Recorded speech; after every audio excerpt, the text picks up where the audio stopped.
A Argentina, para quem não sabe, já foi um país riquíssimo. Se você voltar para o começo do século XX, da mesma forma que hoje a gente faz previsões de quando a China vai passar os Estados Unidos, o pessoal fazia previsões de quando a Argentina se tornaria uma das maiores economias do mundo. Havia tanto capital estrangeiro investido na Argentina, segundo o historiador Neil Ferguson, quanto no Canadá. Eles eram a potência do hemisfério sul.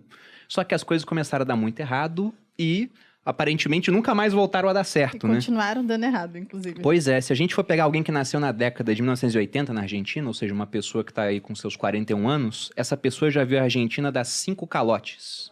Ou seja, deixar de pagar as suas dívidas. Eles já trocaram de moeda 8 vezes e tem uma inflação de 2 dígitos de maneira quase recorrente. Se for pegar desde 1945 até 2021, até 2020, né, 2021 não fechou ainda, a gente vai ter um intervalo aí de 75 anos. Desses, 51 anos foram anos de inflação de 2 dígitos. Nossa. E a gente sempre olha pra Argentina como se fosse, nossa, se der muito errado a gente vira uma Argentina. Mas É será isso que que tá eu ia tão falar. distante assim? É isso que eu ia falar. Quer dizer, então, que a Argentina já foi promissora, assim como muitas vezes a gente se A gente é o prometeu país do ser, futuro? né? É que agora a gente já não tá mais, né? Como país do futuro. Acho que já passamos dessa fase. Não, nós O ainda pessoal somos do desencanou um futuro. pouco. Do futuro. É sempre do futuro. Eu fiz essa piada outro dia, né? Eu fui pra cidade do México, né? E eu tava no lobby, e aí eu comecei a conversar com um cara, assim, no bar, né? E aí ele falou, de onde você é? Eu falei, sou brasileiro, né? Eu falei, você conhece o Brasil? Ele falou assim, a primeira vez que eu fui no Brasil foi na década de 70, né? E ele falou assim, naquela época falavam que o Brasil é o país do futuro. A gente continua Aí eu falei, pois é, a gente ainda é o país do futuro. Não mudou nada. O marketing não mudou, deu pra manter a mesma peça de É o marketing. slogan, né? Mas na opinião de vocês, há um excesso de pessimismo ou de fato a situação está se deteriorando? Eu acho que quando você olha para o Brasil, é um pouco diferente e esse próprio estardalhaço da mídia e de todo mundo já mostra que a gente é diferente.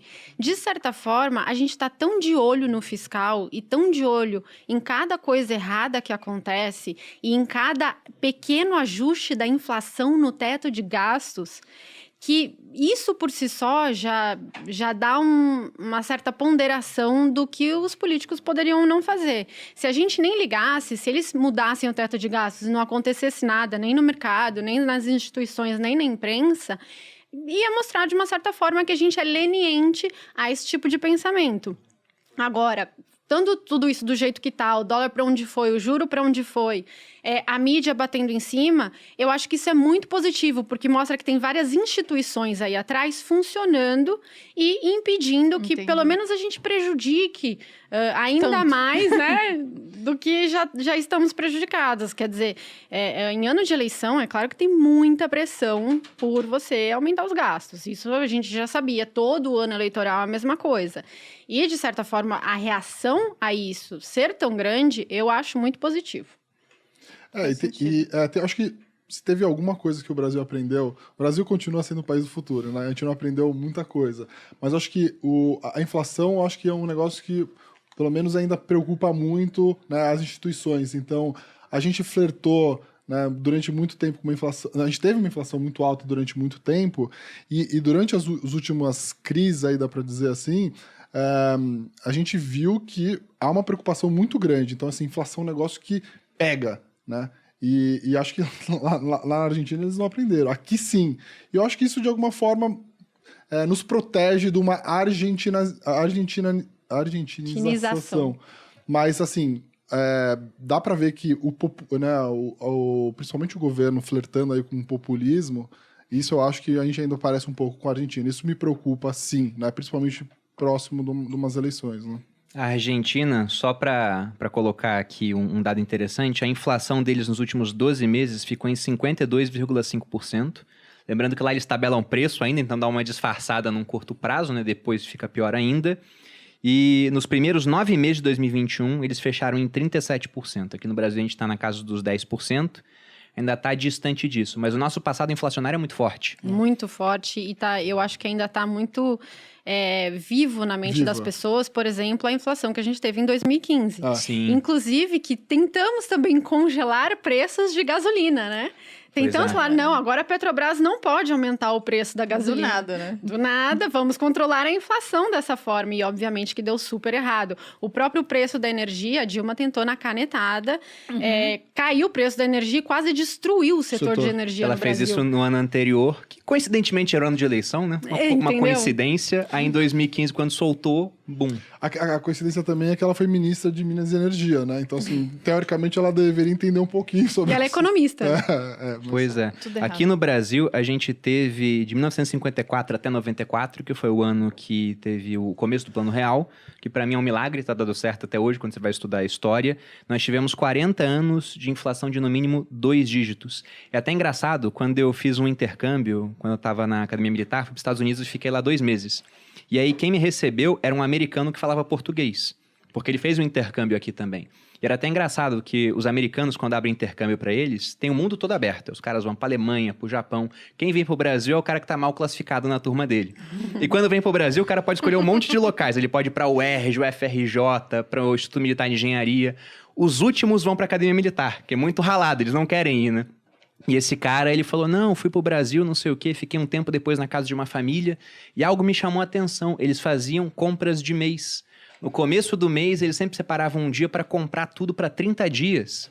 Eu falei, pois é, né? Eu já estava estudando nessa época, eu falei, isso aí é o efeito da inflação. É aquela memória que eles têm de que os preços vão subir e até hoje temos hábitos arraigados assim. Geladeira, né? Congelador.